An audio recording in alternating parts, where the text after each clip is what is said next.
حسن رمضان آیا جا رسول۔ الحمدللہ نحمدہ ونصلی علی رسولہ الکریم۔ رمضان 2025۔ بسم اللہ الرحمن الرحیم۔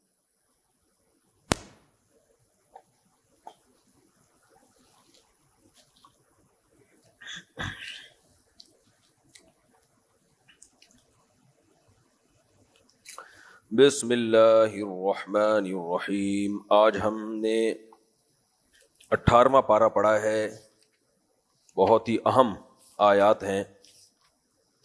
ایک اعلان سن لیں، میرے شیخ و مرشد حضرت مفتی عبد الرحیم صاحب جو جامعۃ الرشید کے ناظم محتمم بھی ہیں، انہوں نے پرسوں ایک پوڈ کاسٹ ریکارڈ کروائی ہے ملکی حالات سے متعلق۔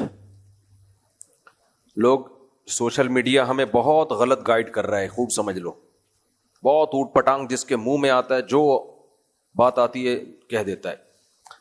ان کا جو انٹرویو ہے JTR میڈیا ہاؤس پہ شائع ہوا ہے پوڈ کاسٹ ان کی، وہ لازمی سنیں آپ لوگ، وہ لازمی سنیں، سمجھ رہے؟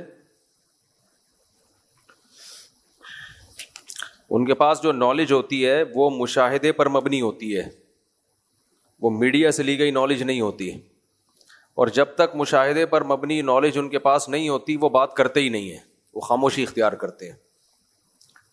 تو دائیں بائیں سے ادھر ادھر سے کوئی صحافی کچھ کہے گا، کوئی کچھ کہے گا، سب کی باتیں ہوتی ہیں، اس میں تجزیہ کرتا ہے انسان، یہ صحیح ہے وہ، لیکن یقینی معلومات جب تک کسی کے پاس نہ ہو آپ بات کر نہیں سکتے۔ تو ان کا انٹرویو آپ لازمی سنیں۔ پھر صحافی میں بعض ایسے بھی ہوتے ہیں جو لفافہ خور ہوتے ہیں، میں نہیں کہہ رہا سارے ہوتے ہیں، اور جو لفافہ خور ہوتا ہے نا وہ بہت جاندار طریقے سے جھوٹ بولتا ہے، وہ دو چار سچ ہوتے ہیں اس میں جھوٹ ملا کے وہ بولتا ہے، اور وہ جھوٹ جو ایک آدھ سچ میں ملا کے پبلش کیا جائے نا وہ جھوٹ بہت خطرناک ہوتا ہے، کیونکہ دو تین باتیں صحیح ہوتی ہیں اس سے پھر وہ تانے بانے ملا کے سب کچھ ہی لوگ یقین کرتے ہیں کہ لوگ کہہ رہے ہیں کہ یہ سب کچھ ہی سچ ہی بول رہے ہیں، حالانکہ وہ ایک دو چیزیں سچ ہوتی ہیں، اس سے جو انہوں نے نتیجے نکالے ہوتے ہیں وہ نہیں ہوتے صحیح۔ کل میں نے مثال دی تھی نا، چپل چوری کر کے ایک آدمی بھاگ رہا ہے، جرم یہ ہے کہ چپل چوری کی اس نے، اب جو اس کو لوگ مار رہے ہیں تو چپل چوری کرنے پہ نہیں، بلکہ اس لیے کہ کسی کا وہ سالہ ہے اور کسی سے اس کو ذاتی بغض ہے، کسی کی قومیت کی لڑائی ہے، تو جرم تھا صرف چپل چوری، اس پہ ایک دو تھپڑ بنتے تھے، لیکن جو پوری قوم اس پہ ٹوٹ پڑی ہے تو وہ چپل کا بہانہ ہے، بہانہ چپل کا ہے اور مقصد اپنا بغض اور عناد ہے۔ تو کچھ صحافیوں کا یہ حساب ہے کہ ان کو ویسے ہی کسی سے بغض ہے، تو کچھ صحیح بات ہوتی ہے اس میں پھر 100 باتیں مبالغہ آرائیاں کر کر کے اپنی ٹھڑک نکال رہے ہوتے ہیں، ان میں ان کو پیسے بھی مل رہے ہوتے ہیں، بیرونی ایجنسیاں پیسے دے رہی ہوتی ہیں، عیش کر رہے ہوتے ہیں وہ بیٹھ کے۔ انہی کی دیکھو ذہانت بہت اہم چیز ہے۔ کبھی بھی میری کوشش یہ ہوتی ہے، میں نہیں کہہ رہا میں ہمیشہ اس میں کامیاب بھی ہوتا ہوں گا، میں کبھی کسی کے دعووں سے اور جذبات سے الحمدللہ متاثر نہیں ہوتا، کوشش یہ ہوتی ہے کہ دعوے اور جذبات سے متاثر نہ ہو۔ دیکھو یہ کہہ کیا رہا ہے، چیخنے پر، ہڑی ہڑا کرنے پر اور قسمیں اٹھا کے دعوے کرنے پر کوئی گورنمنٹ کی طرف سے پابندی نہیں ہے۔ بعض لوگ ایسی باتیں کر رہے ہوتے ہیں کہ انہی کے جملوں کو اگر آپ پکڑ لینا تو اسی میں ان کی باتوں کا جواب ہوتا ہے۔ میں یہ کہتا ہوں کہ فلاں کو کسی نے قتل کر دیا، میں کہتا ہوں فلاں چونکہ اس کے خلاف بول رہا تھا اس لیے قتل کر دیا۔ بھائی اگر اس لیے قتل کیا ہے تو سب سے زیادہ تو آپ خلاف بول رہے ہو، آپ کیوں نہیں قتل ہوئے اب تک؟ سمجھ رہے ہو؟ یہ اس طرح کے جملے پکڑنے چاہیے ان لوگوں کے۔ میں سمجھا پا رہا ہوں اپنی بات؟ کہیں قتل ہوا نا، اب اصل قاتل کو بچانے کے لیے الزام ڈال دیا جاتا ہے فلاں نے قتل کیا ہے، دلیل کیا ہے؟ دیکھو یہ کلپ اس کا، اس میں یہ فلاں کے خلاف بول رہا ہے، تو آپ کا کلپ تو ہم دیکھ رہے ہیں، آپ فلاں کے خلاف آج سے نہیں 10 سال سے بول رہے ہو، تو آپ کیسے بچے ہوئے ہو؟ پھر آپ کو قتل کرنا تو فلاں کے لیے بہت آسان تھا۔ سمجھ میں آ رہی ہے بات؟ تو یہ میں کہیں کسی طرف نہیں لے کے جا رہا، آپ کو صرف ایک مثال سے بات سمجھا رہا ہوں۔ اس سوشل میڈیا کی دنیا سے نکلو، یعنی اس کے پروپیگنڈے سے۔ کبھی کسی کے بارے میں یقینی تحقیق کے بغیر تبصرہ مت کرو۔ ضروری نہیں کسی میں ایک برائی ہو تو اب جتنی بھی برائیاں ہیں ساری اسی کے کھاتے میں ڈالی جائیں، اور کسی میں اگر ایک آدھ اچھائی نکل آئی تو اب جتنی بھی اچھائیاں ہیں ساری اسی کے کھاتے میں ڈالے جائیں۔ ایسا ہوتا نہیں ہے. تو ان کا انٹرویو لازمی سنیں آپ حضرت مفتی عبدالرحیم صاحب کا, JTR میڈیا ہاؤس پہ انہوں نے پوڈ کاسٹ دیے. بالکل نیوٹرل ہو کے سننا ہے, کسی بھی بغض, کسی کے عشق میں بھی مبتلا نہیں ہو رہا, کسی کے بغض میں بھی مبتلا نہیں ہونا, نارمل اور نیوٹرل ہو کے آپ وہ سنیں تو انشاءاللہ آپ کو بہت اچھی بہترین گائیڈنس ملے گی اس میں. ہم چلتے ہیں جی 18واں پارہ آج ہم نے پڑھا ہے رمضان 2025 1446 ہجری. 18واں پارہ شروع ہوتا ہے, اس میں سورہ مومنون بھی ہے اور سورہ نور بھی ہے. آج پھر مجھے ایک اور جگہ بیان کے لیے جانا ہے تو میں ذرا جلدی نمٹاؤں گا. سورہ مومنون کو اللہ تعالیٰ نے اہل ایمان کی صفات سے شروع کیا. فرمایا مومنین کامیاب ہو گئے.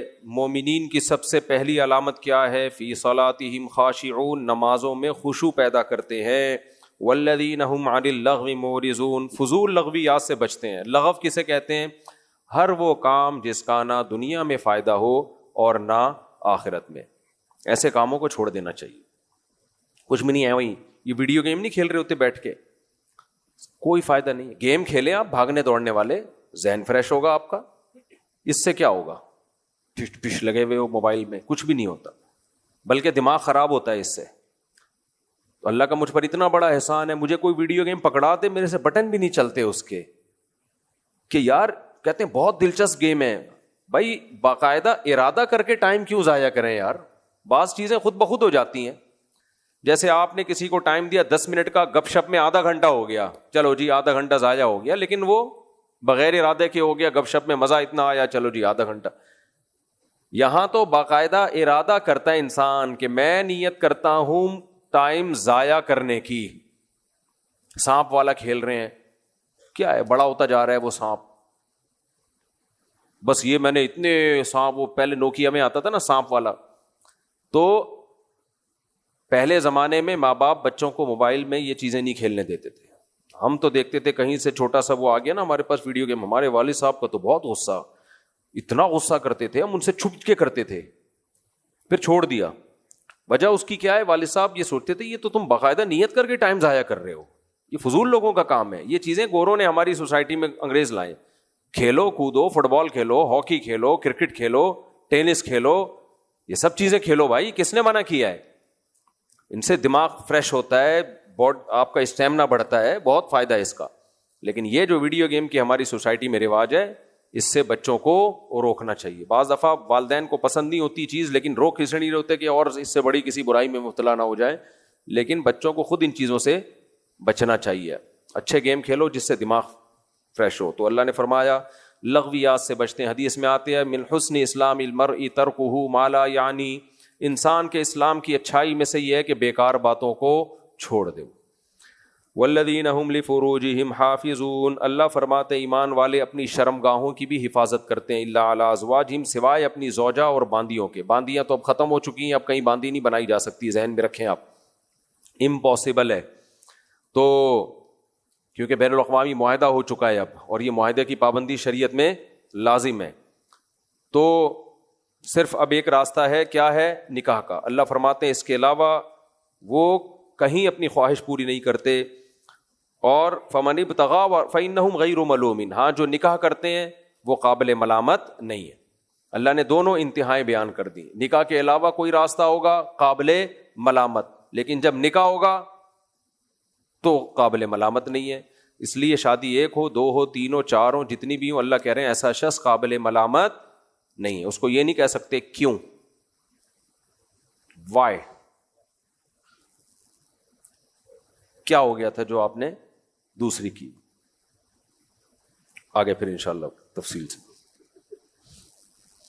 اچھا, فمن ابتغى وراء ذلك, اللہ کہتے ہیں جو نکاح کے علاوہ کسی اور طریقے سے اپنی خواہش پوری کرے گا, فاولئک هم العادون, یہ لوگ اللہ کی حدود کو توڑنے والے ہیں. اس لیے فحش فلمیں دیکھنا, ہینڈ پریکٹس ہے, یا زنا, یا لڑکوں سے بدفعلی, یہ سب حرام ہے اسلام میں, سمجھتے ہو.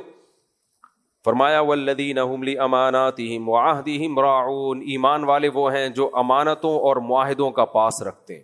آپ کو 1 کروڑ روپے بھی کوئی امانت کے طور پہ دے دینا, اس کو یقین ہونا چاہیے کہ 1 روپیہ بھی اس میں سے نہیں کھائے گا. جب تک آپ کے اندر یہ جذبہ نہیں ہوگا, آپ اللہ کی نظر میں مومن نہیں ہو. اللہ کی نظر میں آپ مومن نہیں ہو. تو لوگ ڈرے نہیں آپ سے, گھبرائے نہیں آپ سے, لوگوں کو پتا ہے بھائی یہ ہماری چیزوں کی حفاظت کرے گا, اور عہدہم راعون, معاہدہ کر کے پورا کرے گا. وعدہ الگ چیز ہے, معاہدہ الگ چیز ہے. وعدہ یک طرفہ ہوتا ہے, معاہدہ کیا ہوتا ہے؟ دو طرفہ, دونوں طرف سے ایگریمنٹ ہوا ہے. اس کی شریعت میں بہت زیادہ تاکید ہے. آگے اللہ تعالیٰ فرماتے ہیں والذین هم علی صلواتہم یحافظون, یہ لوگ اپنی نمازوں کی حفاظت کرتے ہیں. تو نمازوں کی حفاظت کرنا, اس کو 2 دفعہ اللہ لے کر آئے ہیں. نماز پڑھتے ہیں اور نمازوں کی حفاظت کرتے ہیں. کیا مطلب؟ ٹائم پہ پڑھتے ہیں, قضا نہیں کرتے نماز. فرمایا اولئک هم الوارثون, یہی لوگ وارث ہیں. الذین یرثون الفردوس, جو فردوس جنت الفردوس کے وارث بنیں گے. ہم فیہا خالدون, اس میں ہمیشہ ہمیشہ رہیں گے. پھر اللہ نے اپنی کبریائی بیان کی ہے کہ ہم نے انسان کو کیسے مختلف مراحل سے بنایا. کچھ نوح علیہ السلام کا اللہ نے واقعہ بیان کیا, اپنی قدرت بیان کی اللہ نے کہ ہم کیسے آسمان سے پانی برساتے ہیں. وَإِنَّ عَلَىٰ ذَهَابٍ بِهِ لَقَادِرُونَ, جو برسا سکتا ہے وہ اس پانی کو خشک بھی کر سکتا ہے. پھر سائنسدان بیٹھ کے نا باتیں کرتے رہیں گے, ایکچولی یہ ہوا تھا کہ پانی ایسے اس لیے خشک ہو گیا. وہ تو ٹھیک ہے, اس کی کوئی لاجک ہوگی, لیکن اللہ کہہ رہے ہیں جو زمین میں پانی اسٹور کر سکتا ہے وہ اس پانی کو غائب بھی کر سکتا ہے. فَأَنشَأْنَا لَكُم بِهِ جَنَّاتٍ مِّن نَخِيلٍ, ہم نے تمہارے لیے اس پانی سے کھجوروں کے باغات پیدا کیے. وَأَعْنَابٍ, اور انگوروں کے باغات پیدا کیے. لَكُمْ فِيهَا فَوَاكِهُ كَثِيرَةٌ, بہت اس میں پھل ہیں تمہارے لیے, کھاتے ہو. وَشَجَرَةً تَخْرُجُ مِن طُورِ سِينَاءَ, اور ایک درخت ہے جو طور پر پیدا ہوتا ہے جس کو زیتون کہا جاتا ہے. تنبت بالدہن, تیل لے کر اگتا ہے وہ. یار زمین سے تیل نکالو, انسان کا تیل اپنا نکل جاتا ہے, لیکن ادھر بیج ڈالو یا ٹہنی دباؤ, زیتون نکلا, اور اس میں سے کیسا بہترین آئل نکلتا ہے. اتنا بہترین آئل, صحت کے لیے انتہائی مفید, اور اس کی آگ میں دھواں نہیں ہوتا, بدبو نہیں ہوتی. اتنا مفید تیل درخت میں سے اللہ تعالیٰ نکالتے ہیں. فرمایا صبغ للآکلین, کھانے والوں کے لیے سالن کا کام دیتا ہے. سالن کسے کہتے ہیں؟ روٹی کو جس میں ڈبو کے کھایا جائے. 2 چیزوں کو سے پتہ چلتا ہے کہ سالن ہے وہ, جو آج ہماری سوسائٹی میں سالن ہے نہیں. اللہ نے ایک زیتون کے تیل کو سالن کہا ہے کہ اس سے روٹی کھایا کرو. آج کوئی کھاتا ہے ہی نہیں. زیتون کے تیل سے روٹی کا رواج ختم. اور دوسرا اللہ نے حدیث میں آتا ہے نعم الادام الخل, سرکہ بہترین سالن ہے. ہم سرکے کو سالن میں ڈال کے کھاتے ہیں, سرکہ بطور سالن کے نہیں کھاتے. ایک بڑے قبلہ حکیم ہے, وہ ان کا کہنا یہ ہے روزانہ سرکہ نہیں کھانا چاہیے. ذہن میں رکھو, یہ حدیث میں سرکے کو بہترین سالن تو کہا ہے, لیکن ایسا نہیں تھا کہ نبی صلی اللہ علیہ وسلم روزانہ سرکہ کھاتے تھے, کیونکہ سرکہ ایک ایسڈ ہوتا ہے. آج کل لوگ نہار منہ سرکے پی رہے ہیں. میں ایک بات آپ سے عرض کروں, یہ جو خوراک سے متعلق معلومات ہے نا, ان میں ڈاکٹروں سے زیادہ ایکسپرٹ حکیم ہوتے ہیں, بشرطے کہ وہ حکیم 2 نمبر نہ ہو. ڈاکٹر ریسرچ کرتے ہیں کہ یہ اس سرکہ نہار منہ پینے سے یہ ہوتا ہے, فلانا ہوتا ہے فائدہ, میں انکار نہیں کر رہا. لیکن آپ کسی بوڑھے حکیم سے پوچھو گے جو بہت پرانا حکیم ہوگا, جو تجربہ کار ہوگا, وہ کبھی بھی نہیں کہے گا آپ نہار منہ سرکہ پیئیں. وہ اس کے سائڈ افیکٹ بتانا شروع کرے گا, اس سے یہ فائدے ہیں لیکن اس سے کچھ نقصانات بھی ہیں, کیونکہ ایسڈ ہے نا یہ. تو وہ گھٹنوں کے مسائل پیدا کر رہا ہے, اور کیلشیم کو باڈی میں کم کرنا, 20 قسم کے. ہمارے ایک دوست تھے, انہوں نے نہار منہ سرکہ اور لیمن کا پانی پینا شروع کیا, دبلے ہو گئے. ڈاکٹروں نے کہا تھا ان کو ماشاءاللہ, ان کو یہ نہیں پتا کہ وہ دبلے تو آپ ہو گئے, لیکن اس ایسڈ نے میدے کی ایسی کی تیسی کر دی, اس کی دیواروں کا وہی ختم کر دی. میدے کی دیواریں ہوتی ہیں نا, ان کو چھلنی کر دیا اس. تو ایسی کوئی بھی چیز کسی ایک ڈاکٹر یا ایک یوٹیوب کلپ کو دیکھ کے شروع نہیں کر دیا کرو کہ صبح صبح سرکہ پانی میں ڈال کے پینے سے یہ ہو جائے گا. تو 20 لوگوں سے مشورے لے لیا کرو جب بھی کوئی ایب نارملٹی والا کام کر رہے ہو, کوئی بھی عام روٹین سے ہٹ کے کام کر رہے ہو, تو ایک ڈاکٹر ایک حکیم نہیں, 10-15 ڈاکٹروں سے حکیموں سے مشورہ لے لو, وہ بتائیں کہ ہاں جی پی لو, تو مجھے کوئی اعتراض نہیں ہے, لیکن اس کے نقصانات بہت ہوتے ہیں. جیسے لہسن کھانے کے بہت فائدے ہیں, لیکن لہسن بھی ایک ایسڈ ہے, آگ لگا دیتا ہے پیٹ میں جا کے. تو ایسا نہیں ہے کہ لہسن پھونکتے جا رہے ہو. ابھی ایک صاحب نے لہسن کا پانی نکال کے روزانہ بھر بھر کے پی رہے ہیں بوتلیں. میں نے کہا بیٹا تیرا انا للہ ہو جائے تو مجھے جنازے پہ بلا لینا. خیر ہم آگے چلتے ہیں.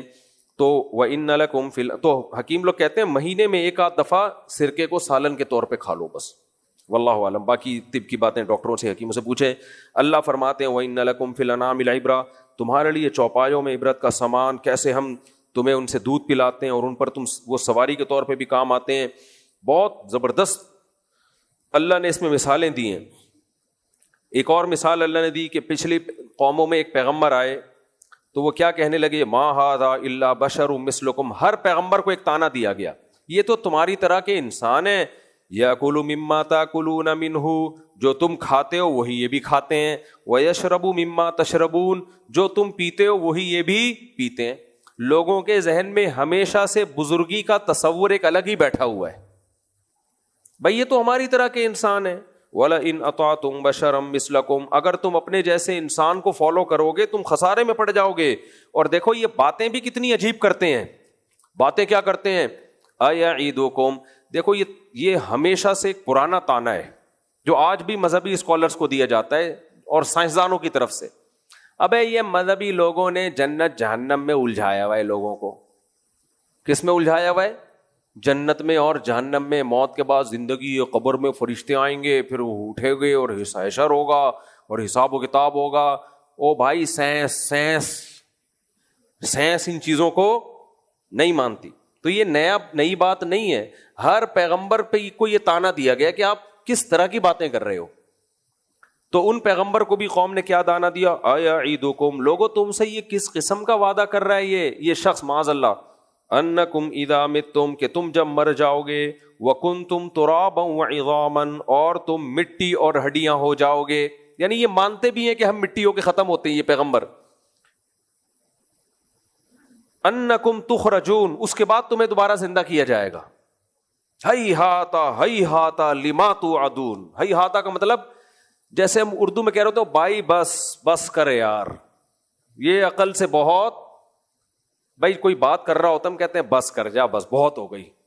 یہ کب ہم کہتے ہیں یہ جملہ؟ کہ جب عقل سے بالکل ہی الٹی بات ہوتی ہے جو عقل میں آ ہی نہیں سکتی۔ تو انہوں نے بھی کہا ہیہاتا لما توعدون، بھائی جس آخرت کا تم سے وعدہ کر رہے ہیں وہ ہیہاتا، وہ یقین لانے والی چیز نہیں ہے۔ خود مان بھی رہے یہ پیغمبر کہ مر کے ہم مٹی بھی ہوتے ہیں، ہڈیاں بوسیدہ بھی ہو جاتی ہیں، اس کے بعد یا تو یہ کہتے ہیں کہ مر کے ہم ویسے ہی رہتے ہیں، مانتے ہیں کیڑے کھا کے ختم کر دیتے ہیں، اس کے بعد کہہ رہے ہیں دوبارہ حساب ہوگا۔ ہیہاتا لما توعدون، جس کا تم سے وعدہ کر رہے ہیں یہ عقل سے دور ہے، یہ ماننے والی باتیں نہیں۔ ایسے مسترد کرتے تھے، ابے بس کردہ ہے، ابے کیا حوروں کی باتیں کر رہے ہو یار، سمجھ رہے ہو؟ اس طرح کی آج بھی یہ سیکولر لبرل طبقے کا نا اسٹائل یہی ہوتا ہے۔ بھائی مولوی نے تھوڑی کہا ہے کہ جنت ہے جہنم میں، اللہ کا پیغام آپ تک پہنچا لیا، آپ جانو اللہ جانے، لڑ لینا جب اگر قبر میں حساب نہیں ہوا تو آپ کی لک ہے، ہو گیا تو پھر مفتی طارق مسعود کو یاد کرو گے، پھر مولانا طارق جمیل صاحب کو یاد کرو گے، یار صحیح بولتے تھے یار۔ تو پھر اصل میں تو اللہ کے پیغمبر کو یاد کرو گے کہ نبی صلی اللہ علیہ وسلم کے پیغام کو ہم نے ٹھکرایا۔ پھر کہنے لگے ان ہی الا حیاتنا الدنیا، پیغمبروں سے کہنے لگے بھائی بات یہ ہے کہ صرف یہ دنیا کی زندگی ہی ہے، نموت و نحیا، اس میں ہم مرتے بھی ہیں پیدا بھی ہوتے ہیں، ایک نیچرل پروسیس ہے یہ کیا ہے؟ نیچرل ہے۔ زمین میں آم کی گٹلی ڈالیں گے، ایک نیچرل پروسیس ہے، درخت اگے گا، آم اگیں گے، بیوٹی آف نیچر ہے یہ کیا ہے؟ بیوٹی۔ نیچر نے اس گٹلی میں سافٹ ویئر ڈال دیے ایسے، پانی لگے درخت بنے اور پھر انہی سے دوبارہ گٹلیاں پیدا ہو جائیں، یہ سائیکل۔ جو ایتھیس اور ملحد لوگ ہیں نا، ہر قدرت کے کرشمے کو بیوٹی آف نیچر کہہ کے پتلی گلی سے نکل جاتے ہیں۔ پھر جب دوبارہ زندہ ہوں گے نا قیامت کے دن، پھر یہ کہیں گے بیوٹی کا الٹا کیا ہوتا ہے؟ اگلی، بدصورت کو کہتے ہیں نا، وہ تو بدصورت عورت کو کہتے ہیں، بیوٹی کا الٹ کیا ہوگا؟ اگلینس، بیسٹ آف نیچر ہے۔ یہ کیا کہیں گے؟ یار یہ نیچر بہت بدماشی کر رہی ہے ہمارے ساتھ، دوبارہ ریورس کر دیا اس عمل کو۔ پھر جب اللہ ان سے حساب و کتاب لے گا تو کہیں گے بیسٹ آف نیچر، فطر نیچرل ہے سب کچھ۔ پھر جب جہنم میں جائیں گے تو کہیں گے کہ یہ بھی کیا ہے, نیچر کا ظلم ہے ہمارے ساتھ. تو وہاں جا کے کہیں گے سب کچھ کون کر رہا تھا؟ اللہ. تو نیچر تو ہے, نیچر سب کچھ کر رہی ہے, لیکن بنایا کس نے اس نیچر کو؟ اللہ نے پیدا کیا ہے. نیچر میں خود اتنی عقل نہیں ہے کہ آم کی گٹلی میں ایسی چیزیں ڈال دے وہ. تو اللہ تعالیٰ فرماتے ہیں, وہ کہنے لگے نموت ونحیا وما نحن بمبعوثین, یہی دنیا کی زندگی ہے جس میں ہم مرتے ہیں, جیتے ہیں, اور ہم دوبارہ نہیں اٹھیں گے. ایک اور جگہ آتا ہے کہ ان وما یہلکنا الا الدہر, زمانہ ہے جو ہمیں ہلاک کرتا ہے, ٹائم ہے, ٹائم کے حساب سے سب کچھ ہو رہا ہے. تو ہم مر جاتے ہیں جب بوڑھے ہو جاتے ہیں, تو کون زندہ رہے گا بڑھاپے میں؟ تو اتفاق سے مر جاتے ہیں, تو ختم کہانی. تو ان ہوا الا رجل افترى علی اللہ کذبا, یہ وہ شخص جس نے اللہ پہ جھوٹ باندھا ہے, ہم ایمان نہیں لائیں گے. پھر اللہ نے آگے اس قوم کی تباہی کا واقعہ بیان کیا. وقت کم میں جلدی آج میں سورہ نور پڑھی ہے, بہت اہم ہے, میں چاہتا ہوں اس کے بھی کچھ اہم آیات آپ کے سامنے جلدی سے آ جائیں. اس سورت کے آخر میں نا اللہ نے جہنمیوں کا نقشہ کھینچا ہے, بہت اہم ہے وہ. فرمایا حتی اذا جاءہم الموت, یہ زندگی میں تو اللہ کے حکام کو جھٹلاتے ہیں, لیکن جب موت کا وقت آتا ہے اور برزخ کی زندگی اپنی آنکھوں سے دیکھتے ہیں تو کیا نتیجہ نکلتا ہے؟ قال رب ارجعون, ان کی تمنا ہوتی ہے اے اللہ تو ہمیں دوبارہ بھیج دے اس دنیا میں. لعلی اعمل صالحا فیما ترکت, جو زندگی میں چھوڑ کر آیا ہوں میں اس میں نیک اعمال کروں گا. اللہ فرماتے ہیں کلا, ہرگز نہیں ہو سکتا. انہا کلمۃ ہو قائلها, یہ تھوڑا پہلے کہہ دیتا تو اس جملے کی بڑی قدر تھی میرے دل میں. اب یہ جملہ کہہ رہا ہے تو ایک کلمہ ہے جو تیری زبان سے نکلا اور ہوا میں تحلیل ہو گیا. وَمِن وَرَائِهِمْ بَرْزَخٌ إِلَى يَوْمِ يُبْعَثُونَ, اب تیرے سامنے ایک برزخ کی زندگی, ایک پردہ ہے, اور اس کے بعد قیامت ہے. فَإِذَا نُفِخَ فِي الصُّورِ, پھر جب سور میں پھونکا جائے گا, فَلَا أَنْسَابَ بَيْنَهُمْ يَوْمَئِذٍ وَلَا يَتَسَاءَلُونَ, کوئی نسب کام نہیں آئے گا, کوئی کسی کو پوچھے گا نہیں. فَمَنْ ثَقُلَتْ مَوَازِينُهُ, جس کا نیکیوں کا پلڑا وزنی ہو گیا, فَأُولَئِكَ هُمُ الْمُفْلِحُونَ, یہ لوگ کامیاب ہوں گے. وَمَنْ خَفَّتْ مَوَازِينُهُ, جس کا برائیوں کا پلڑا جھک گیا, نیکیوں کا پلڑا ہلکا ہو گیا. اس سے ہلکے سے کیا پتہ چلتا ہے؟ ہر برے نے کچھ اچھے کام کیے ہوتے ہیں, اور ہر اچھے نے بھی کچھ برے کام کیے ہوئے ہوتے ہیں. یہ جو ہمارے یہاں کرائٹیریا ہے نا, ہم جب بتا رہے ہوتے ہیں فلاں اتنا بدماش, اتنا ظالم, اتنا گمراہ, لوگ کہتے ہیں دیکھو اس نے دین کا یہ کام کتنا اچھا کیا ہے. بھائی 2-4 کام اچھے کرنے سے یہ نہیں ہو جاتا کہ بندہ اچھا ہو جائے.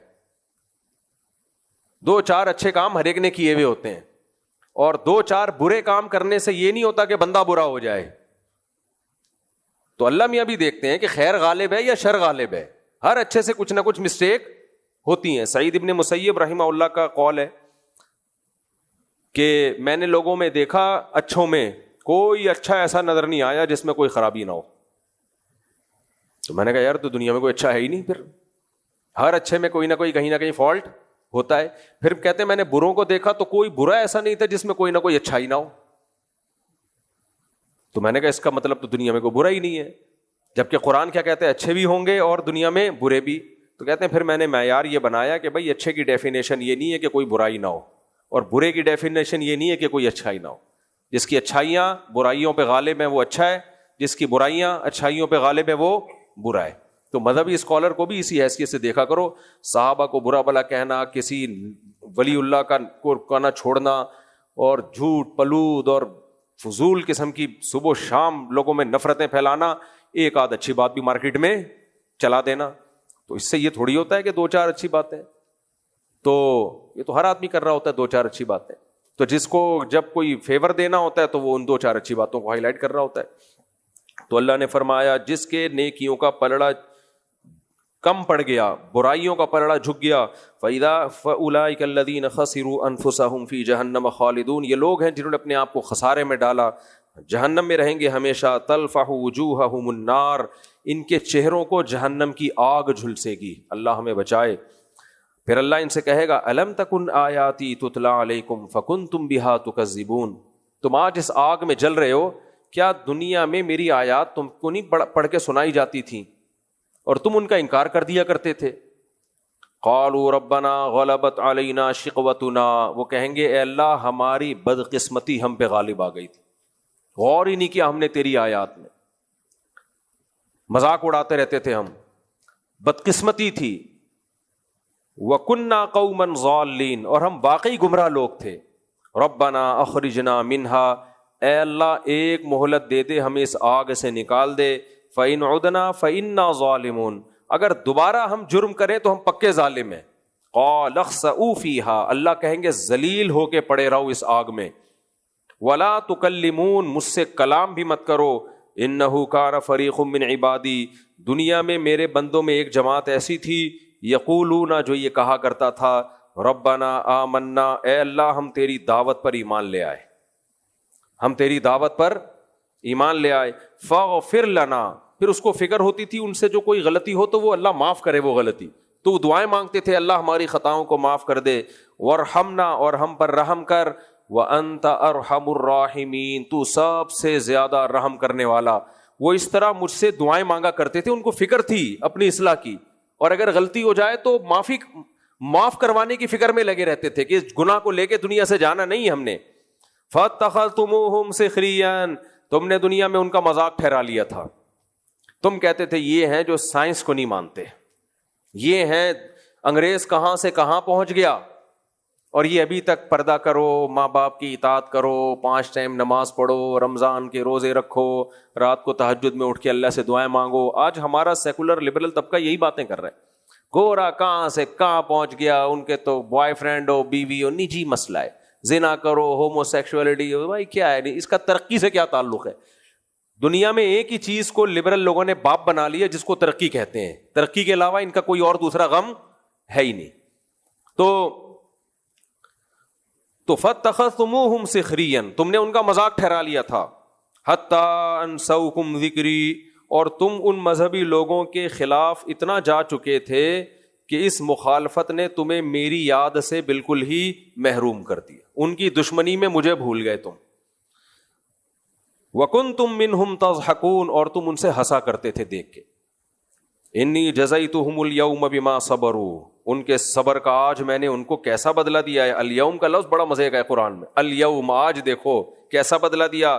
انہم ہم الفائزون، آج وہی کامیاب ہیں، وہی وہ لوگ آج کامیاب ہیں. پھر اللہ ان سے کہے گا قال کم لبثتم فی الارض عدد سنین، جس ترقی کے پیچھے تم پاگل ہوئے تھے. ہم ترقی کے خلاف نہیں ہیں، بار بار اس مضمون کو میں واضح کر چکا ہوں، لیکن وہ ترقی جو اللہ سے غافل کر دے، خدا کا باغی بنا دے، اس ترقی پہ 100 دفعہ لعنت بھیجو. تو فرمایا کہ اچھا تم یہ بتاؤ، جس دنیا کے پیچھے تم لگے ہوئے تھے، تم اس دنیا میں کتنا عرصہ ٹھہرے ہو؟ قالوا لبثنا یوما او بعض یوم، کہیں گے ہم ایک دن یا آدھا دن. وہ آخرت کا دن اتنا لمبا ہوگا نا کہ اس دنیا کے طویل دنوں کو وہ سمجھ رہے ہوں گے کہ ایک دن یا آدھا دن. یہ وہ ایک یا آدھا دن ہے جس کے پیچھے آخرت برباد کر دی. قال ان لبثتم الا قلیلا، اللہ کہیں گے واقعی بہت تھوڑے رہے ہو دنیا میں.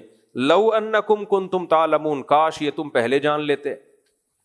یہ 50 60 70 سال ککھ بھی نہیں ہے، یہ 2 ٹکے کا ٹائم نہیں ہے جس کو ہم اتنی ویلیو دے رہے ہیں، اتنے اس کو ویلیو دے رہے ہیں. کچھ بھی نہیں ہے بھائی. ہے اس میں لوگ ہیں کہ میری تنخواہ اتنی نہیں ہے، میرے پاس پیسے نہیں ہیں. صحیح ہے نا، وہ وہاں چلا گیا امریکہ، وہ جاپان چلا گیا. مفتی صاحب کے دیکھو کبھی جاپان جا رہے ہیں، کبھی امریکہ جا رہے ہیں، اور ہمیں بتا رہے ہیں کہ دنیا کچھ بھی نہیں ہے، 2 ٹکے کی دنیا ہے. تو بیٹھو نا انڈا موڑ پہ، کیوں جاپان کی ٹرینیں دکھا دکھا کے ہمیں سڑا رہے ہو؟ ساتھ غیروں کے میری قبر پہ آتے کیوں ہو؟ تم جلاتے نہیں مجھ کو تو جلاتے کیوں ہو؟ بڑا ٹائٹ شعر ہے. جلانا کہتے ہیں زندگی دینا، جلانا کا مطلب تپانا. تو عاشق جو تھا نا اپنی معشوقہ کی محبت میں، عشق میں اتنا غمزدہ ہوا کہ مر ہی گیا بیچارہ نا، بیمار ہو کے. جب مر گیا تو قبر میں جائے گا، ظاہر ہے. اس کا خیال یہ تھا کہ اب میری محبوبہ قبر کی زیارت کے لیے تو آ جائے گی نا، کہ میری یاد میں مر گیا. تو محبوبہ اپنے والے کے ساتھ آئی. کمبخت وہ اکیلی قبر پہ بھی نہیں آئی، وہ آئی اپنے فرینڈ کے ساتھ جس کے تپن اور جلن میں یہ مرا تھا. تو اس موقع پر اس مردے نے یہ شعر کہا، ساتھ غیروں کے میری قبر پہ آتے کیوں ہو؟ تم جلاتے نہیں مجھ کو تو جلاتے کیوں ہو؟ تم زندہ نہیں کر سکتے، ہونا تو یہ چاہیے تھا تم مجھے زندہ کرتے. یار میری یاد میں مر گیا، اب ڈاکٹروں سے ہم کوشش کرتے ہیں اس کو دوبارہ زندہ کرنے کی. تو کہہ رہے تم جلاتے نہیں مجھ کو تو جلاتے کیوں؟ تم اور تپا رہے ہو مجھے. یہ کہاں سے کہاں شعر نکل گیا، یہ بات کیا چل رہی تھی؟ ہاں جاپان کی ٹرینیں. تو لوگ مجھے کہتے ہیں ایک طرف بات کرتے ہو دنیا 2 ٹکے کی نہیں ہے, تو ٹھیک ہے 2 ٹکے کی نہیں ہے, تو پھر جاپان کی ٹرینیں ہمیں دکھا کے جلاتے کیوں ہو؟ تم ہمیں جاپان بھجوا نہیں سکتے تو ٹرینیں دکھا کے جلاتے کیوں؟ تو دنیا رکھنا, دنیا کو انجوائے کرنا بری چیز نہیں ہے, اس کو آخرت کے مقابلے میں ترجیح دینا بری چیز ہے. جب 2 چیزوں کا مقابلہ ہوتا ہے نا تو پھر مہنگی چیز کو لیا جاتا ہے. آپ کے پاس ایک کسی نے آپ کو چینی کا کپ دے دیا, سادہ سا چینی سے, وہ چینی نہیں جو چینی کے پتھر کے کپ ہوتے ہیں, تو آپ اس کو لے لو گے. لیکن اگر وہ کہتا ہے یہ توڑو گے تو سونے کا کپ دوں گا, تو فوراً اس کو کیا کرو گے؟ توڑ دو گے. اگر نہیں دے رہا تو اسی کو رکھو گے آپ. تو جہاں دنیا اور آخرت میں ٹکراؤ ہوتا ہے وہاں دنیا کو لات مار دو. بھائی جاپان کی ایسی کی تیسی, ٹھیک ہے نا, پھر ایسی کی تیسی جاپان کی. تو جہاں ٹکراؤ نہیں ہو رہا, دنیا اللہ نے انسان کے لیے پیدا کی ہے, انجوائے کرو بھائی. تو یہاں بھی یہی ہے کہ یہ آخرت کے مقابلے میں اتنی تھوڑی ہے کہ پہلے کیا ہے آخرت. تو اللہ کہیں گے چند دن تم دنیا میں رہے ہو اور اس کو اتنا تم نے بڑھا لیا تھا, خدا کو ناراض کر دیا. تو پھر آگے اللہ ان سے کیا کہیں گے؟ افا حسبتم انما خلقناکم عبثا. کیونکہ جو یہ سن رہے نا آیتیں, ہو سکتا ہے اس کو بھی ان جہنمیوں پہ ترس آئے کہ اللہ ان کو آگ میں کیوں جلا رہا ہے. تو اللہ ان سے مکالمہ کہے گا افا حسبتم, یہ بہت اہم آیت ہے, کیا تم نے یہ گمان کر رکھا تھا انما خلقناکم عبثا, کہ ہم نے تم کو بیکار پیدا کر دیا ہے, یہ پوری کائنات تمہارے لیے اور تمہارے ذمے کوئی کام ہی نہیں ہے, تم صرف لائف کو انجوائے کرنے کے لیے, زنا کرنے کے لیے, شراب پینے کے لیے, لڑکیوں سے لائن مارنے کے لیے, تمہاری کوئی ذمہ داری نہیں ہے, میں تمہیں پیدا کر کے بھول گیا ہوں, تم یہ سمجھ بیٹھے تھے. یہ ایسے ہے جیسے آپ نے کسی کو بہت پیسہ دے کے, باپ نے فرانس بھیجا پڑھنے کے لیے, ٹھیک ٹھاک پیسہ دیا, ادھر سے قرضے ادھر سے قرضے, بڑی مشائل سے ویزے لگوا کے اس کو بھیج دیا. اب وہ وہاں جا کے گٹکے پان میں اڑا رہا ہے, تو باپ کیا کہے گا؟ بھائی تو یہ سمجھ رہا تھا کہ میں نے تجھے انجوائے کرنے کے لیے بھیجا ہے وہاں. تو مطلب کیا؟ یہ استفہام انکاری ہے, یعنی ایسا ہرگز نہیں ہے. تو نے اگر سمجھائے تو بہت غلط سمجھا, اس کی تجھے سزا ملے گی, جائیداد سے آگ کر دوں گا, کچھ بھی کر دوں گا. تو اللہ فرماتے ہیں افا حسبتم انما خلقناکم عبثا, تم یہ سمجھ بیٹھے تھے کہ ہم نے تمہیں بیکار پیدا کر دیا, وانکم الینا لا ترجعون, اور تم ہمارے پاس حساب و کتاب کے لیے آؤ گے نہیں. جیسے باپ کہے میں نے تمہیں بھیج دیا, میں تو پوچھوں گا نہیں بیٹا کتنے پیسے کہاں خرچ کیے ہیں بھائی. تو یہ جو نعمتیں اللہ نے ہمیں دی ہیں, یہ کون سی نعمت کہاں خرچ کی؟ ہم یہ سمجھتے ہیں کہ اللہ نعمت دے کے بھول گیا ہے. تو اللہ کہتے ہیں ایسا نہیں ہے. کیوں؟ فتعال اللہ الملک الحق, جو حق بادشاہ ہے وہ اس عیب سے پاک ہے کہ ایویں میں کچھ کر کے بس بنا کے چھوڑ دے, یہ نہیں ہو سکتا. دیکھو اگر آخرت نہیں ہے نا تو اللہ کا ظالم ہونا لازم آتا ہے, کیونکہ دنیا میں اتنے بڑے بڑے بدماش اور ظالم ہیں, ان کو دنیا میں سزا نہیں ملتی, بلکہ وہی حکومت کر رہے ہوتے ہیں. الزام جھوٹوں پہ لگتے ہیں, بے گناہ یعنی الزام بے گناہوں پہ لگتے ہیں, جھوٹے الزام, اور بے گناہ لوگ بدنام ہو جاتے ہیں, لوگ سچ سمجھنے لگتے ہیں اس کو.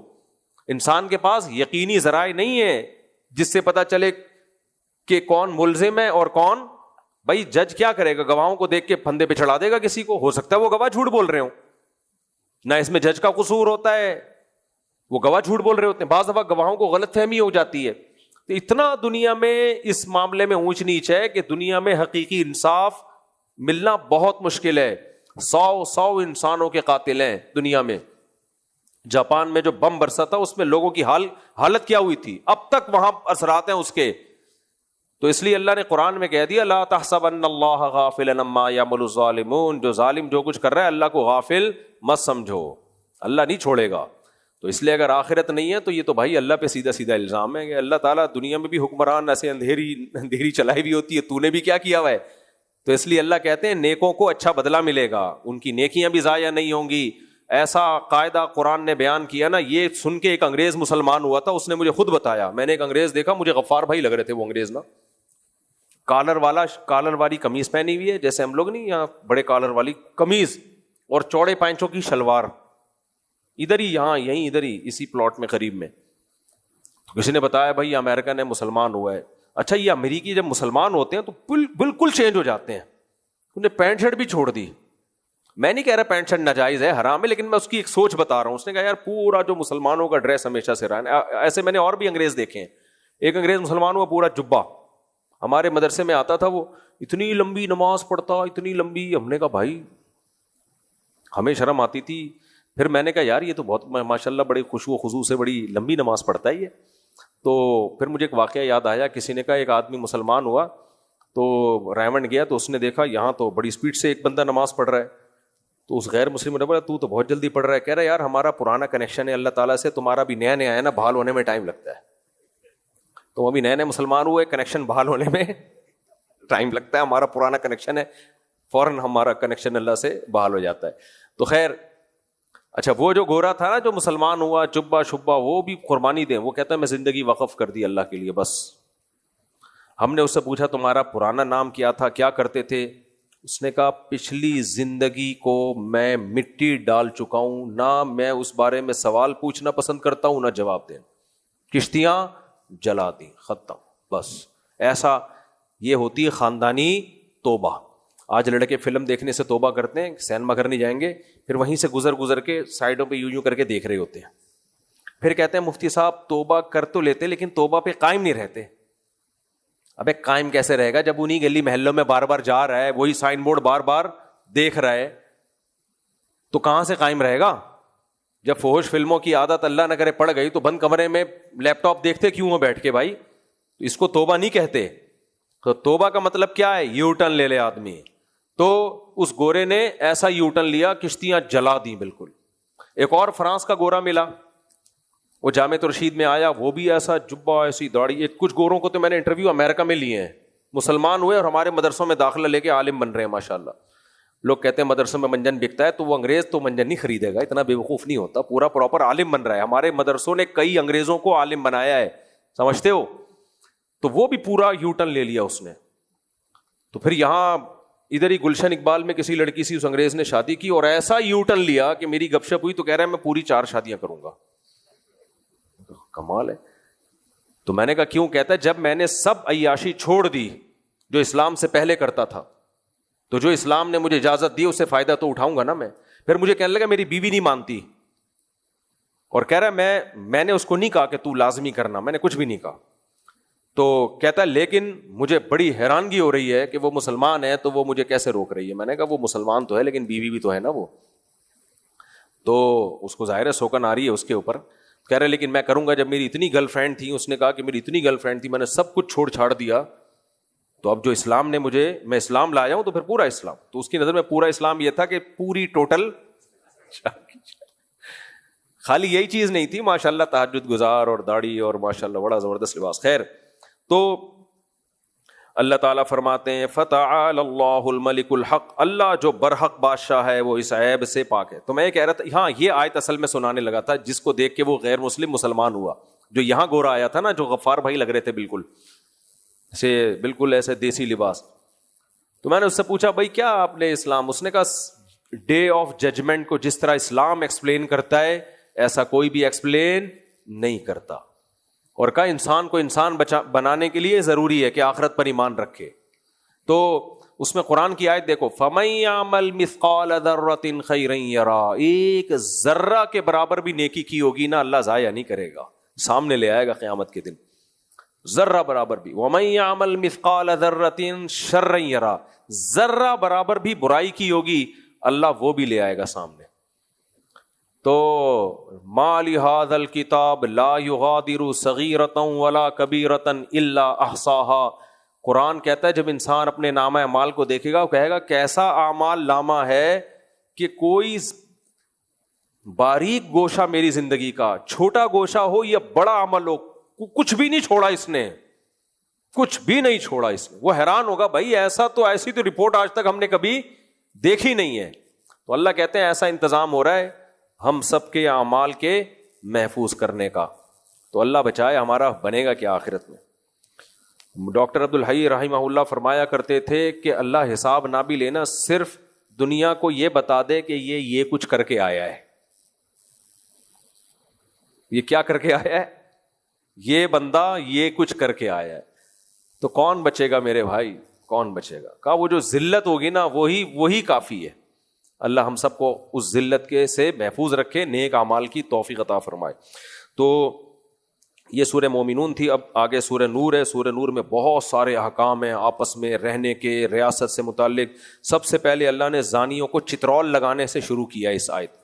الزانیۃ والزانی فاجلدوا كل واحد منهما 100 جلدہ. زنا کرنے والا لڑکا ہو یا لڑکی ہو, جو کنوارے ہیں ان کی بات ہو رہی ہے. حدیث سے پتہ چلتا ہے کہ دونوں کو اللہ کہتے ہیں چوک پہ کھڑا کر کے کمبختوں کو 100 کوڑے مارو. ولا تأخذکم بہما رأفۃ فی دین اللہ. جب اللہ کا حکم جاری کرو تو تمہیں نرمی نہیں آنی چاہیے.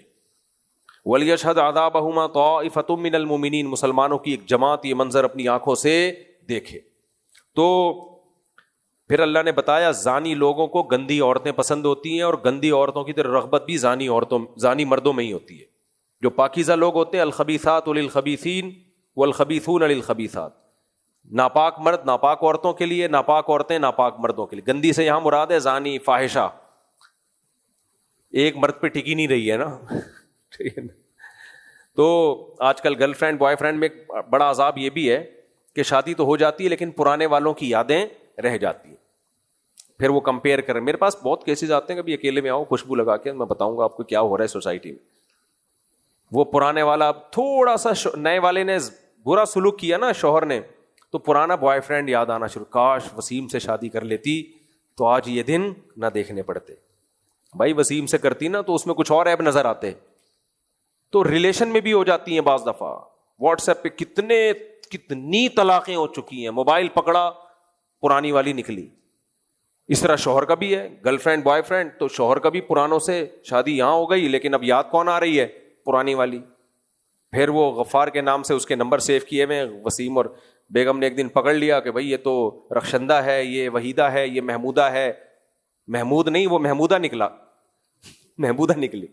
وحید جو تھا وہ وحیدہ نکلی. کیا گندا غلیظ معاشرہ ہے یا نہیں ہے؟ اس سب کی بیس کیا ہے؟ کو ایجوکیشن, بے پردگی. تو خدا کی قسم باہر لوگوں کو تمہاری ایجوکیشن سے کوئی لینا دینا نہیں ہے.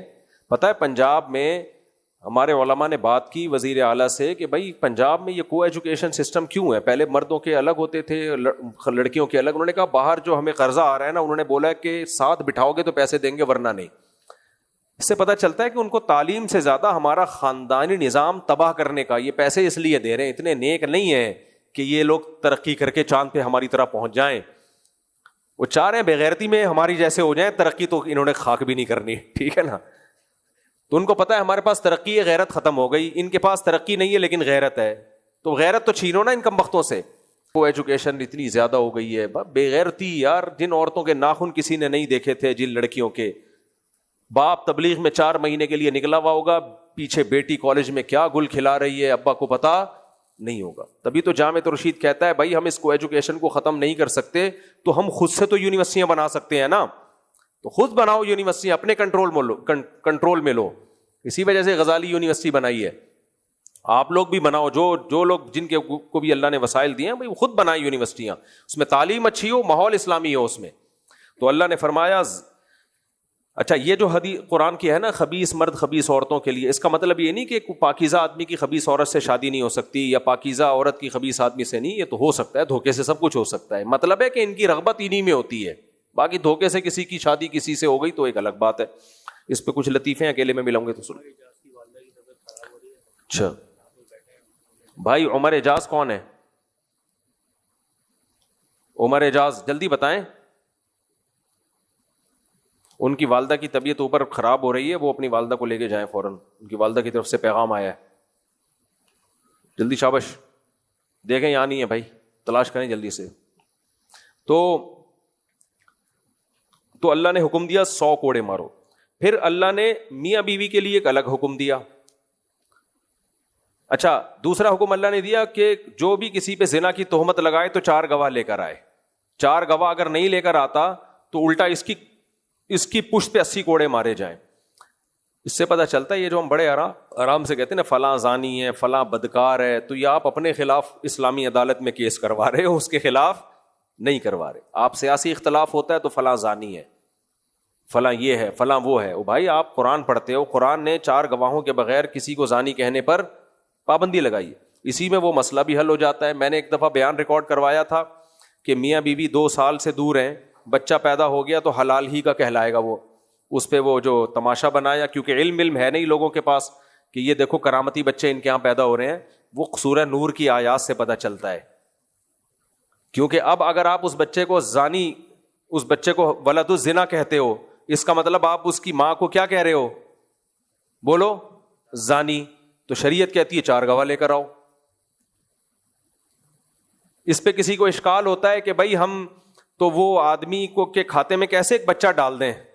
مرد کو تو پتا ہے میں 2 سال سے نہیں ملا تو یہ میرا بچہ کہاں سے ہو گیا, 2.5 سال سے 3 سال سے نہیں ملا تو میرا بچہ کہاں سے ہو گیا. یہ تو شریعت نے سورہ نور میں آگے کہا ہے کہ مرد اگر بیوی پہ الزام لگاتا ہے کہ یہ زانی ہے تو لگا سکتا ہے, وہ اس کو یہ رائٹ ہے, اس کے لیے 4 گواہ ہونا ضروری نہیں ہے. لیکن پھر وہ 5 قسمیں اٹھائے گا کورٹ میں جا کے کہ اگر میں جھوٹ بول رہا ہوں تو مجھ پہ اللہ کی لعنت. آگے تفصیل ہے اس کی, میں اس ڈیٹیل میں نہیں جاتا. پھر عورت بھی قسم اٹھائے گی کہ یہ اگر جھوٹ بول رہا ہے, یہ اگر سچ بول رہا ہے تو مجھ پر اللہ کا غضب. اس طرح 5 قسمیں اٹھانے کے بعد عورت اگر قسم اٹھانے سے باز آ گئی تو پھر ہم اس کو زانی کہیں گے, باز نہیں آئی تو شریعت پھر زانی کہنے کی اجازت نہیں دیتی. تو یہ ہم نے قرآن و سنت سے مسئلہ نکالا ہے. ان اسکالرز کو قرآن و سنت تو آتا نہیں ہے, تو یہ کہہ رہے کرامتی بچہ. بخاری کی حدیث ہے الولد للفراش, جس کی بیوی کے بچہ پیدا ہوگا تو شوہر ہی کا بچہ کہلائے گا وہ. اس حدیث میں یہ نہیں ہے کہ 6 سال نہ ملے ہوں 10 سال نہ ملے ہوں. اب آپ کہتے ہو عقلاً ممکن نہیں ہے, واقعی ممکن نہیں ہے, لیکن یہاں ہم نے عقل کو شریعت کے آگے ڈال دیا ہے. بھائی اسلام کہہ رہا ہے کہ اس بچے کو حلالی ماننا پڑے گا. بچے کے باپ کو یہ رائٹ ہے, وہ بولے نہیں میرا نہیں ہے تو بول دیا, کس نے منع کیا اس کو؟ وہ بولے نا, وہ بول نہیں رہا, انجینئر علی مرزا بول رہا ہے یا کوئی اور مولانا صاحب بول رہے ہیں, تو بھائی جس کا بچہ نہیں ہے وہ کہے, اس کو یہ رائٹ ہے, میرا نہیں ہے, وہ بول دے میرا نہیں ہے. ٹھیک ہے, شریعت کہے گی اس کا مطلب تمہاری بیوی نے زنا کیا ہے, وہ کہے نہیں زنا نہیں کیا لیکن یہ میرا نہیں ہے, تو یہ لطیفہ ہوگا کہ نہیں ہوگا؟ تو وہ کہے گا ہاں زنا کیا ہے, تو اسلام کہتا ہے 4 گواہ لے کر آؤ, کہے گا گواہ نہیں, تو پھر اسلام کہتا ہے سورہ نور نے کہا 5 قسمیں اٹھا لو. تم 5 قسمیں اٹھا لے تو ہم مان لیں گے اس کا بچہ نہیں ہے. اس پروسیس کے بغیر ہم نہیں کہہ سکتے کہ اس کا بچہ نہیں ہے. تبھی فقہا نے کہا پھر فرض کیسے کریں؟ بھائی ہمیں کیا پتا, کوئی جن اٹھا کے لے گیا ہوگا, کیا ہو گیا ہوگا, ہم شریعت کے آگے اپنی عقل کو ڈال رہے ہیں. ان کو چونکہ شریعت کا پتہ نہیں ہے تو پھینکے جا رہے ہیں اور ہمارا بھی مذاق اڑا رہے ہیں کہ کرامتی بچے پیدا ہوتے ہیں ان کے یہاں, فضول بات. تو جب اسلام کا نہیں پتا ہوتا تو ایسے ہی بازاری لینگویج استعمال کی جاتی ہے. تو یہ فقہا نے جو مسئلہ نکالا ہے سورہ نور سے بھی اور صحیح ہے بخاری سے بھی کہ الولد للفراش, یہ نبی نے بحث ہی بند کر دی ہے ہمیشہ کے لیے کہ بچہ کس کا ہوگا, جس کی بیوی کے ہاں پیدا ہوا ہے. یہ حدیث ہے ہی اس لیے کہ اب تمہیں یہ بحث کرنے کی اجازت ہی نہیں ہے کہ پاسبل تھا یا نہیں تھا. اب سوال پیدا ہوتا ہے یہ عقل کے خلاف کام کا اسلام نے حکم کیوں دیا ہے؟ 2-3 سال دور رہے میاں بیوی, بچہ ہو گیا تو پھر بھی ہم کہیں گے بھائی یہ جمشیدی کا بچہ ہے. پہلی بات تو جمشید کو اجازت دی ہے کہ وہ بولے نہیں ہے, وہ چپ بیٹھا ہے تو کسی اور کو ٹانگ اڑانے کی اجازت نہیں ہے. تو ایسا کیوں کیا شریعت نے؟ بچے کے نسب کی حفاظت کے لیے, تاکہ وہ حلالی کہلائے, ناجائز نہ کہلائے. کیونکہ اسلام بچے کے نسب کی حفاظت پہ بہت حریص ہے. اسلام کہتا ہے جس کا ہے وہ بولے میرا نہیں ہے, جب وہ نہیں بول رہا تو ہم فرض کر لیں گے اسی کا ہے, تو اس کے ہمیں کیلکولیشن کرنے کی اجازت نہیں ہے. تو یہ اسلام پہ اعتراض ہو رہا ہے آپ کا, یہ ہم پہ نہیں ہو رہا. کچھ چیزیں ایسی ہوتی ہیں جو اسلام نے چشم پوشی سے کام لیا اس میں, تاکہ بچوں کی حفاظت ہو. کیونکہ بغیر باپ کا بچہ اسلام کی نظر میں ایسے جیسے مرا ہوا ہو, اس کی کوئی زندگی نہیں ہے, اس کو نسب سے محروم نہیں کرنا چاہتا اسلام. سمجھتے ہو کہ نہیں سمجھتے؟ تو اس کے اور بہت سارے دلائل ہیں, میں تو صرف اس لیے بتا رہا ہوں کہ دین علماء سے سیکھا کرو. یہ جو بازاری لب و لہجے ہوتے ہیں نا, کرامتی بچے, یہ سب بے وقوف لوگوں کو متاثر کرنے کے لیے اچھے ہوتے ہیں. جنہوں نے اسلامک لا پڑھا ہوتا ہے ان کو پتا ہوتا ہے کہ اس میں شریعت کی حکمتیں کیا ہیں, اس میں مصلحتیں کیا ہیں. بس یہ کافی ہے. اب آگے پھر جو ہے نا حضرت سیدہ عائشہ رضی اللہ تعالی عنہا پہ جو تہمت لگی تھی, اللہ نے اس کی پوری برات کا اعلان کیا. سیدہ عائشہ رضی اللہ تعالی عنہا کی پاک دامنی کا پورے 2 رکوع اس پہ نازل ہوئے ہیں. امی عائشہ کی پاک دامنی پہ وہ بڑے دلچسپ ہیں, لیکن وقت ہمارا مکمل ہو گیا. اور انہی 2 رکوع کی وجہ سے علماء کا اتفاق ہے کہ جو سیدہ عائشہ پہ تہمت لگاتا ہے، آپ کو معاذ اللہ زانی سمجھتا ہے، وہ دائرہ اسلام سے خارج ہے، کیونکہ پورے 2 رکوع اللہ نے سیدہ عائشہ کی پاک دامنی پہ نازل کی ہیں۔ اتنی منصوص حکم کے بعد بھی کوئی انکار کرے تو سیدھا سیدھا وہ قرآن کا انکار ہے، تو وہ مسلمان نہیں ہو سکتا۔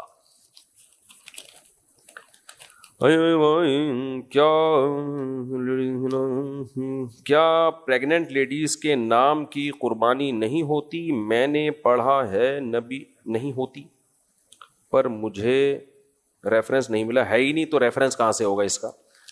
جو خواتین پریگننٹ ہیں ان کی بھی قربانی ہو جاتی ہے، یعنی ان کے نام کی، انہی کی قربان نہ کر دیں تو ان کے نام کی ایک ہی ہوگی۔ جو بچہ جب تک دنیا میں نہیں آیا تو اس کے نام، اس کی قربانی نہیں ہوتی، سمجھتے ہیں؟ اس کی کوئی قربانی نہیں ہے۔